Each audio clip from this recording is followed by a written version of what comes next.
Everybody, it's Charles, your hobby hero. I've got a fun video for you today. We're going to be looking at a high dollar trade that I did online, kind of talking about the pros and cons as well as what the actual books that were traded for my book was. Before we get started though, if you haven't already, please hit that subscribe button. I do appreciate it. I put out regular content about the hobbies I love the most. Now when it comes to trades, you got to be very careful. There is really no protection that you can put on yourself out there other than reputation. There are ways to, I guess, do trades with some protection on there. One way is to do purchases for each other's product and then refund the transaction amounts once the products are received. That way you have the purchase protection on your end if the product never shows up, to get that stuff refunded and reimbursed for you on that stuff. Aside from that, really the only other way to go about it is just vetting the individuals that you're trading with. This individual actually approached me about my X-Men 101, the 9.2 copy that I had, to see if I'd be willing to trade it. I asked if he had an Instagram page. I found him there. I was actually already following him for some of the content that he does. Had a pretty good following, put out regular content, appeared to be a real person with real trade history in and around his account. So I felt pretty good about the account without doing anything. Same for him on his end. You know, he was able to look through my account just to make sure that I was a real person. It's generally going to be enough. Obviously, never do a trade that you're not comfortable with. But in this situation, there was enough information for me to gather to facilitate that trade. So for on my end, he received my copy of X-Men 101 in the 9.2 from CGC that has been on the channel here recently. So for those of you guys who were keeping your fingers crossed that I would not crack it open and experiment on it, I guess you got your way. For those of you who were maybe holding out for me to do it, sorry, but I'll have a lot more books coming out here soon that I'm tinkering with. And then he had $150 in cash on his end, and this giant box full of books that I can't wait to show you guys. All right, just to edit out like 15 minutes of unwrapping this stuff. It packaged very well, so I appreciate the extra effort of getting those in there. A couple raw books, and we have 3 slabs that we'll save to the end there. And I'll try to throw up comps for recent solds on these individual books as well. And then you can leave me a comment section in the bottom to see how I think I did on the trade. So first book up is we've got Invincible number 33. This is probably in near mint minus condition. First cover appearance of Angstrom Levy, but it's also the issue where they have a bunch of crossover. Invincible ends up in like the Spawn universe and the Spider-Man universe and all kinds of stuff there. So a fairly popular book right there. Could also see a big upswing in season 2, as I do believe Angstrom Levy is supposed to be the main antagonist. Next one up, Invincible 57, Invincible versus Wolfman. It's a low print run for this particular book. Wolfman is gaining some popularity as well.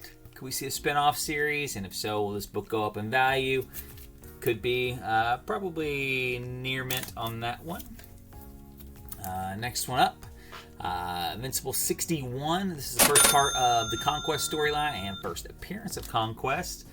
Probably very fine copy on that one. I think it's got the full run. Yeah, there's 62, part 2, probably near mint. Part 3, this one in particular, worth a little bit more than the rest of the run. Probably a very fine. 64, Conquest Conclusion. Kind of the homage cover to number 11, I think, is the issue that's got... I think Omni-Man's hand hanging down like that. Next one up, 68 here, probably VF plus copy, first Dinosaurus. I do think this book has a ton of potential. Talked about it on my Invincible Season 2 spec list. I think that character is going to be immensely popular when he hits the screen, just due to the nature of the character. So not unhappy to get another copy of that. And then we got number 69, which is first appearance of Universa. Probably near mint minus to very fine plus on that one there. Just another key book in the lot. Nice cover appearance for her as well. Last Invincible one. So then we have Star Wars Clone Wars Adventures, the free comic book day. This is the first appearance of General Grievous in comic book form. Probably near mint to near mint minus on that particular book. All right, next one up, we've got Daredevil number 10. First cover appearance of Echo Maya Lopez. Book is definitely heating up. Probably one of the more valuable second appearances out there, just because she's so prominently displayed on that front cover. Next one, we've got Wolverine. This is 3, and I believe we've got 4, both in the newsstand. I recently picked up a collection that had 1 and 2 in the newsstand, so it was just very convenient that he had both of these. These are probably both near mint minus to very fine on those. And just completes the newsstand set. All right, and then our last raw book is going to be X-Men 135 or 131 rather. Probably very fine condition. First cover appearance of Emma Frost. Second Dazzler. Third Kitty Pryde. And there's a Jean Grey key in there too, but mostly in there for the cover print or cover appearance of White Queen there at the time, which will bring us to our slabs here.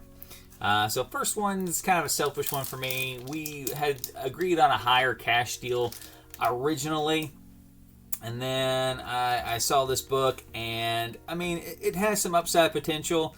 But it's mostly just for my PC, and that is Darkwing Duck number 1, the limited miniseries. This is the first appearance of Darkwing Duck in a comic book form, and a 9.8. Very low population. I'll post the population numbers down there. I think there was only 1 recent sold of this book currently, so it's not a book you'll find a lot of times, at least not in high grade. These 90s pop culture books, especially Disney-owned properties, are all on the upward trend because there's always the chance that there's going to be a reboot. There are some rumors about a Darkwing Duck reboot. So that's why I said it does have some potential for growth even above its already hefty price tag.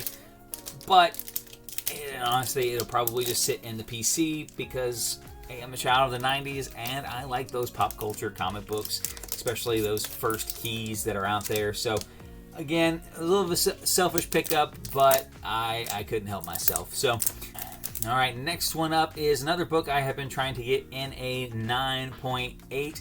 Bought a number of near mint raw copies myself, none of which have been 9.8 contenders. So I am happy to finally have this secured in a 9.8, and that is going to be Kanan the Last Padawan.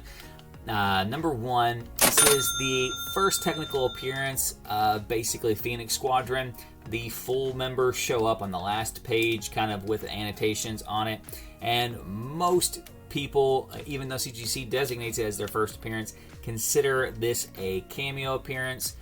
The market definitely favors the number 6 over the number 1.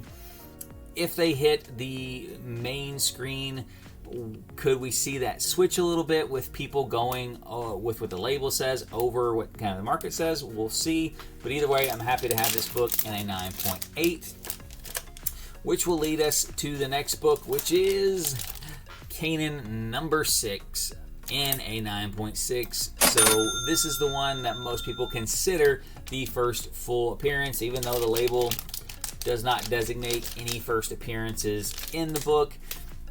This is the first one where they're all kind of in the main storyline and not just kind of a splash page that is in there.